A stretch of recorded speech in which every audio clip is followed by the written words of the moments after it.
Hey there, everybody. Welcome to English Composition, English 1001. I am Professor Malat. If you are watching this before the semester started, then of course you need that introduction.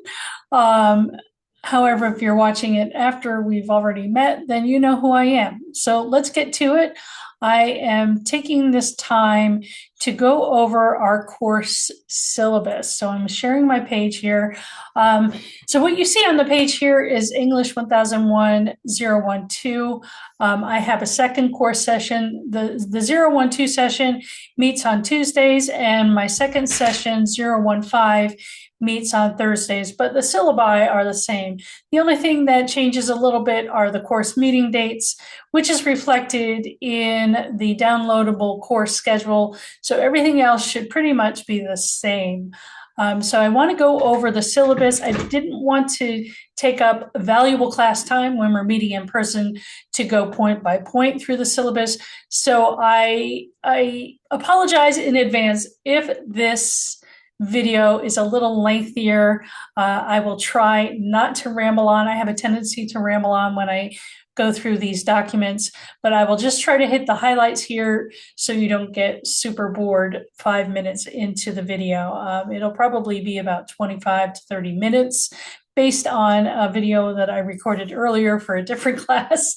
But see, I'm already rambling. So let's get to it. There are two ways you can access the syllabus. We have a button here that you can access from the home page, or you can go over to the left-hand navigation panel and click the link that way. That will take you to the course syllabus. I already have a link here for the official course syllabus that you can download. I also have a basic syllabus that's a lot less lengthy. The printed document is probably around 8 to 9 pages, and it just has a lot of required information on there that the university requires us to have in our official course syllabi. So this semester, they have switched things up a little bit. If you've taken classes before, either through UC Clermont or one of the other campuses, this syllabus has been set up so it's a little bit more user-friendly. You'll see a list of questions here that will take you to each section of the syllabus. The only downside of that is if you click all the way through, there's no way to get you to jump back up to the top of the document, so you have to just scroll your way all the way back up. But it does make it easier to access the information. So as I said, my name is Valerie Malat, Professor Valerie Malat, and that's how you pronounce it. It's like the word a lot, only with an M in front of it. You can reach me. My email is malatvj, M-A-L-O-T-T, 1L, 2 T's, at ucmail.uc.edu. I also have provided my phone number that I prefer you only send texts and only if you really have to. I don't have a physical office because I am a part-time employee at UC Clermont. But I do have office hours. So for those of you meeting on Tuesdays from 9:30 to 10:50, my office hours for you guys are Thursdays from 9:30 to 10:50. And either we will meet in the adjunct office if that's available for me to use this semester. I haven't been on campus during the summer, so I know a lot of things have changed, but hopefully, if you want to meet in person, I will be on campus. I do teach on both of those days, just at different times. So for the 012 class, I'm available on Thursday from 9:30 to 10:50. And for the 015 class, and for the 015 class, I'm available on Tuesdays from 11 to 12:20. So whenever you meet, I am available, both before and after that class on the days that we don't meet, if that makes sense. Probably clear as mud. I apologize for that. We're still figuring out what room we're going to be in. I'm hoping it is McDonough 210, and I've put in a request for that. So if that is the case, that is actually a computer lab. I have found that it's a lot easier to do in-class activities with the computers already there, but it may be that I can't access that classroom at that time. And if that's the case, then you will know before the person who does the classroom scheduling is currently on vacation while I'm recording this video, but we will know before the first day of classes. I might have to send out an email if that's the case, or you can check in online to see where the class is meeting. Of course, I have some communication expectations. Typically, I want you to use your UC email. However, you can also use Canvas inbox. And if you see over on the way left side in the black panel, there is a thing that says inbox. It kind of looks like a printer icon if you want to know the truth. And you open that up, and that will you can send a message just by clicking on the red compose button in the upper right hand corner. So either way, I will still receive your message. The Canvas inbox actually goes right to my email, so I get email alerts. I recommend that you set up Canvas notifications, both for announcements and for messages, to be notified immediately. You can do that by going into your account. And again, if you go over on the way left-hand side, you'll click on your picture if you have one. And then the first link at the top is notifications. And that opens a panel where you can elect to have either email or push notifications. You'll see that most of my push notifications are not activated. But I do get emails, and that's just because I don't want constant notifications coming when you submit discussions, when you submit assignments, yada, yada, yada. I do get it through Canvas also. I have the Canvas app on my phone, so it's just a bit of overkill there. But setting up your notifications is super easy, and I highly recommend it. That way you can get the announcements right away on the go, as well as any messages. I typically will respond to messages as soon as I receive them. If for whatever reason you do not hear from me within 24 hours, then you can send me a text message that will alert me that there's an email. You don't have to repeat everything that you sent in the email. Just say, hey, Professor Malott, I haven't heard from you. Please check your email. And I will go ahead and do that and respond as quickly as possible.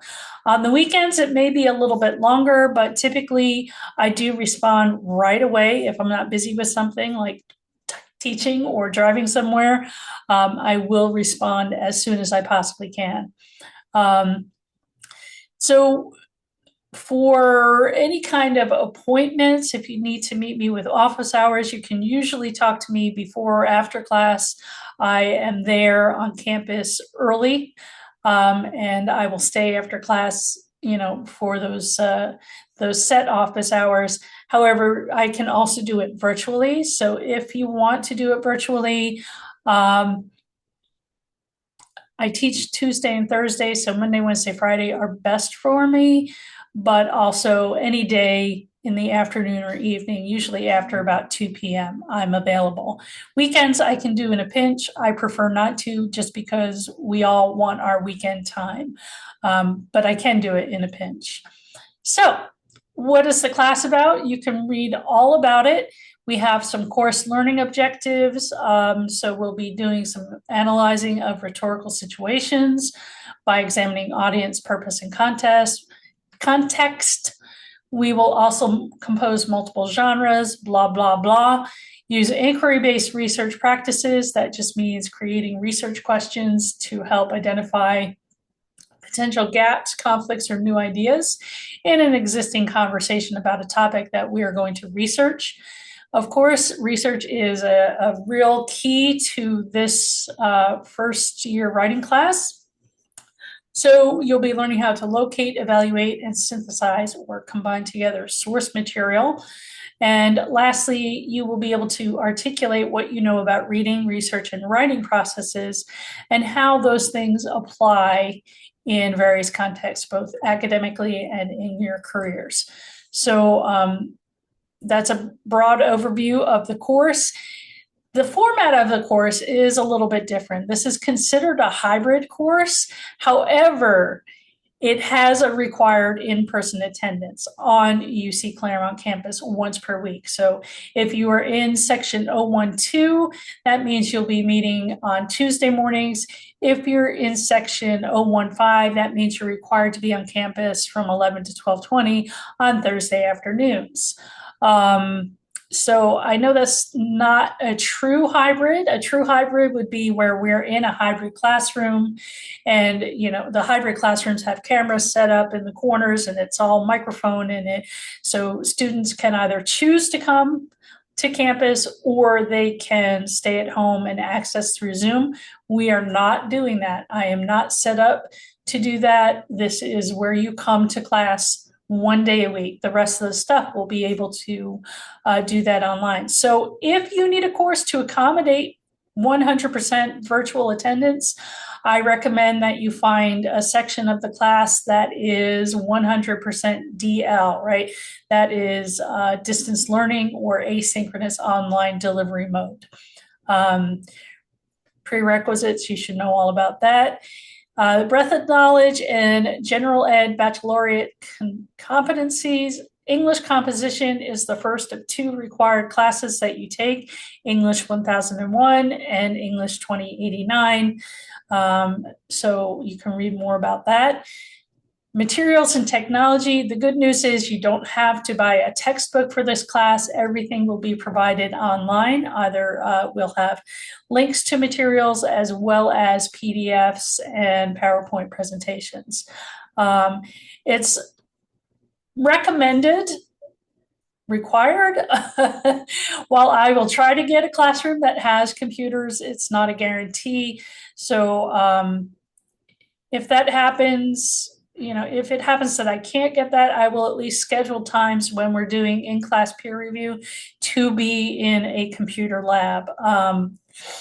It's recommended that you use a computer at home or a laptop. If you don't have a laptop, we do have laptop loans that are available through the library. You can do it for the whole semester, or you can do it periodically.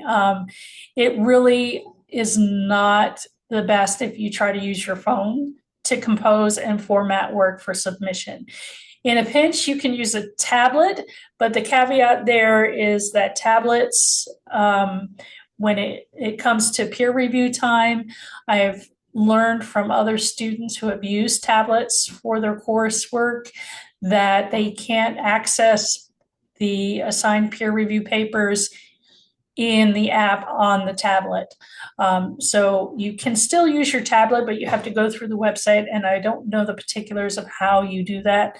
So you would have to hit up one of our IT people and they will help you to learn how to do that. So, I mean, it's best if you have a computer or a laptop that you can use, either your personal computer, or if you work in the library or you get a loaner, whatever it is, you figure out that aspect on your own. And then lastly, important thing is word processing words are hard. Word processing software like Microsoft Word or Google Docs. All of the Microsoft applications are available to students. If you go to Bearcat's Landing and you log in there, up in the upper left-hand corner, there is like a waffle menu, those 9 dots. If you open that up, it will show you all of the Microsoft apps that are available for you for free as a UC student. Do not send Microsoft Word, Doc, or Google Doc links, not Microsoft Word, but what is it? Office 365, right?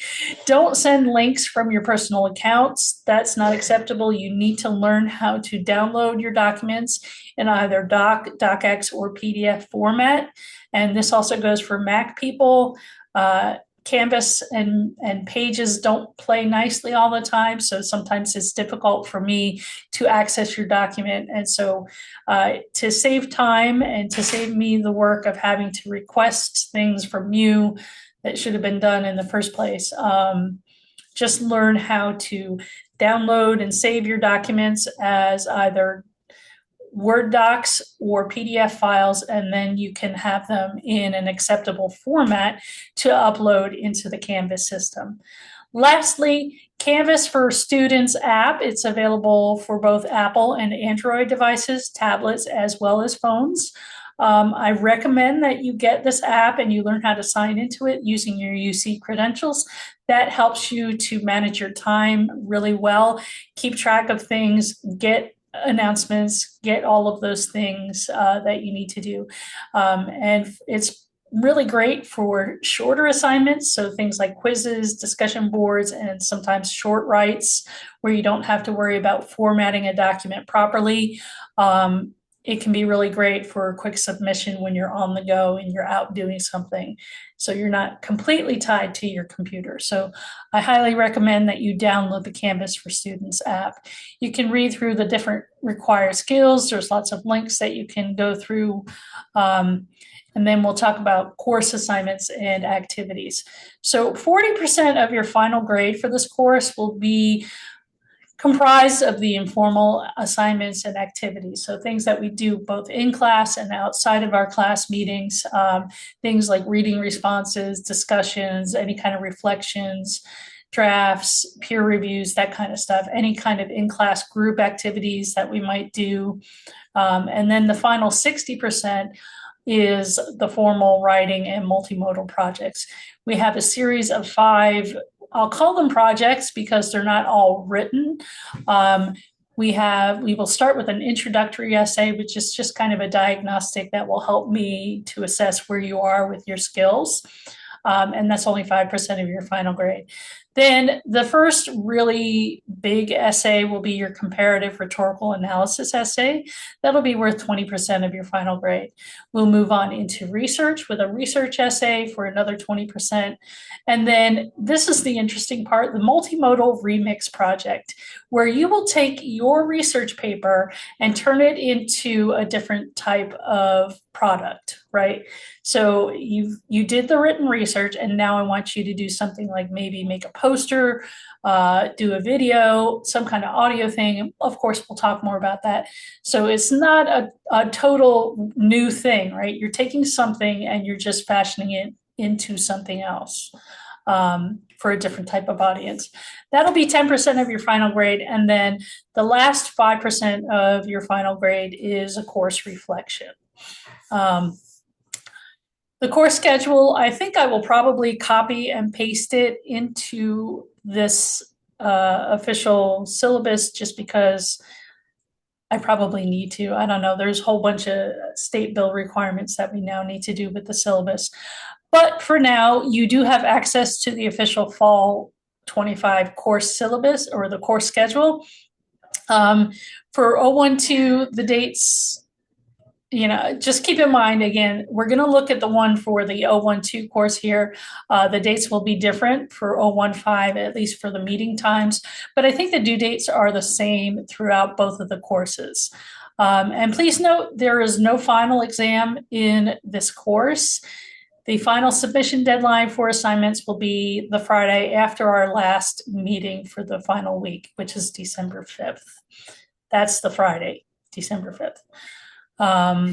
So let me open up this course schedule just so you can take a look at what's going on. I have it broken down into units. So the first 5 weeks we'll be dealing with rhetoric, understanding rhetoric. And you can see I have some readings that are already linked in this document. We have the weekly topic, the weekly meetings, and the due dates. Most assignments will be due on Sundays. Occasionally, when we have discussion board, the discussion board responses will be due the following Wednesday. And you'll see that in your to-do list. Finally, things are set up in Canvas so that I can actually have separate due dates for your initial post to a discussion board and your follow-up responses to your peers. So we'll have different due dates, but you'll see that in your to-do lists. Unit 2 will be devoted to research, so that'll be weeks 6 through 12. And then our last unit will be the multimodal composition unit, where you're working on your researched remix. And then the last assignment will be your course reflection. So that is the course schedule. Your grades, as I already told you, you'll be 60% of the formal work and 40% of your informal activities. Those informal activities, I don't think I said it before. Yeah, jump up here to course assignments and activities. So the informal assignments and the informal activities are graded as complete and incomplete, rather than, so if you show up and you do it, you get all of the work. If you don't do it, you don't get any grade for it. It is a weighting graded distribution, so you can see how those percentages work out there. And if you miss a deadline, of course, due dates are firm, right? But I do accept some late work. Sometimes things happen, right? We're all people, we're all humans, we lead busy lives. So I'm willing to work with you if you are having some trouble getting an assignment completed on time. However, it's your responsibility to reach out to me to ask for an extension. I've provided a sample assignment extension email. You don't have to use that, but you do have to contact me. If you submit things late and you never give me a heads up, I'm going to deduct points. It's just as simple as that. If you submit things late chronically, like you are on consistently late and you don't have any kind of academic accommodation in place that's on file with our Accessibility Resources Office, we're going to have a talk. Okay. But if you talk to any of my former students, they will tell you that I'm pretty relaxed and pretty chill and pretty understanding, and I'm happy to extend grace to students who need it.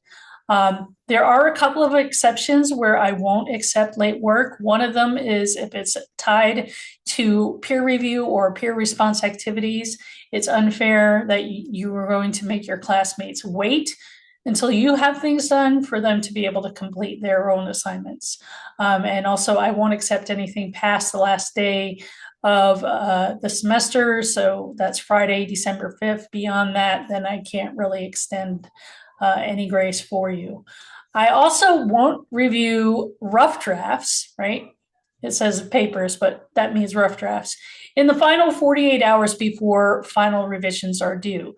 So if you are way behind with a rough draft and it's Friday at 11:59 p.m. and you submit it, yeah, you can still submit it. I'm not going to provide feedback though. That's crunch time and you're going into my weekend. Because the final draft would be due that Sunday. So if you want feedback, get it in a timely manner. If it doesn't matter to you, then well, that's on you. So one of the strange things about English 099, which was the prep course, maybe some of you have taken that, and English 1001, the lowest possible grade you can get to pass the class is a 70. That's a C minus. If you get 69 or below for the course, then what happens is if you've done the work, but you're just not there, you're just not ready, you receive a grade of NP. It doesn't affect your GPA, it doesn't affect your financial aid, but it does mean that you will have to repeat the class, and usually you can repeat the class once, right? When you repeat the class and you pass it, that NP grade will be replaced with the grade that you earned in the class the second time around. You have to submit all of the formal essay assignments to be eligible for a grade of NP. If you ghost, right, if you disappear from the class or you just stop submitting work, I've had students do that. They've come to class, but they just don't submit work. You're going to receive a grade of UW. That's an unofficial withdrawal. And that does affect your GPA the same way that an F grade would, and it could also affect future financial aid as well as scholarships. So failure to submit any of the formal essay assignments for the course might result in a UW, even if you're coming to class, right?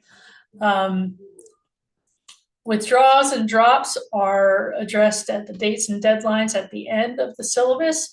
if you miss the deadline, you can do other things, but you can read about it. We have the grading scale here, so I'm not going to go through that. And there are then, of course, classroom procedures and policies, which you can read through. I'm not going to point out any of them. I might point them out in class. Those of you who are interested in things like accessibility and other things, non-discrimination, non-discrimination and accessibility. I might talk about those things in class. Academic integrity, however, I will address in this video. Academic integrity relates to plagiarism. So it's important that all of your work is your own and that you're not relying on AI to write your papers for you. There are times when we will use AI in class, and there might be acceptable usage, but it does require prior approval from me. So if you are a person who just, you get stuck coming up with ideas, yes, maybe using something like ChatGPT or Copilot would be helpful to generate some ideas of what you can write about. Likewise, AI can also provide some examples of how to organize your essay, how a certain paper might look, what types of elements are included in a particular type of writing assignment. Of course, before incorporating any AI tool into an assignment or activity, you have to discuss your intent with me. We do run essays through Turnitin. And you are able to see the similarity score immediately. You can read more about it through this link. I think Turnitin has since done away with their AI detection because it was so seriously flawed. But that does not mean I can't pick up on the telltale signs of certain types of AI writing. AI is getting better at being a little bit more human-like, but there are certainly some characteristics that make me think, something's not quite right here. So in those cases, I will usually bring it up in my feedback. And if I suspect that you're borrowing from AI writing, we will talk about it, right? And figure out a strategy to avoid relying heavily on AI writing. And we'll also talk about the UC academic integrity policy. So just to be clear, borrowing words and ideas, etc., from others without proper attribution, without the proper citation and documentation, it's a form of plagiarism regardless of intention. So even if it's accidental, it's still plagiarism. So it means that we have a discussion. Now, I am a person who likes to give students the benefit of the doubt. I'll bring it up. I'll say, okay, I suspect something's not quite right here, that you might be plagiarizing. It might be accidental. What can we do to avoid this? How can we make it better?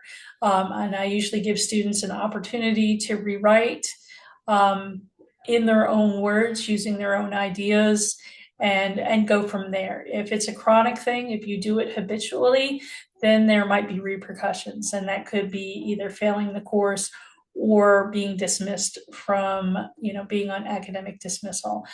You can read more about it in the academic integrity policy, but I think it's important enough to address in this video because it is an important thing, and we do take it seriously. There is, of course, a list of resources. Those are handy links, and you might need to refer to them time and again, especially if you're somebody who needs a little extra help. We have academic tutoring and learning skills on campus as well as virtually.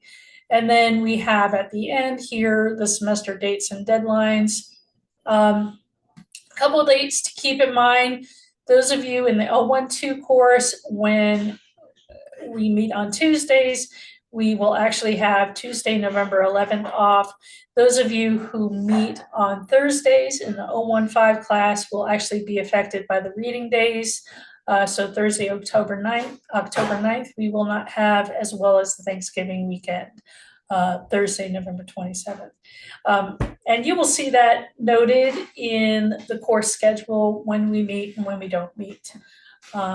So beyond that, I mean, just take your time, read through this. Oh, there is another thing that I want to show you. So you have, excuse me, the official course syllabus here, but we also have in the Clermont Student Resources on the course documents page, I also have the basic course syllabus, which I'm just going to open up here and I'll show you, well, I did show you that course schedule.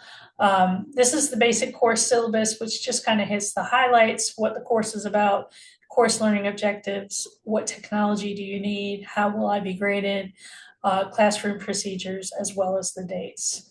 So of course the dates will vary, as I said before, between the two different schedules, and then we have the detailed course syllabus. So that is it. Hopefully I got in under 30 minutes, but I'm afraid I probably did not.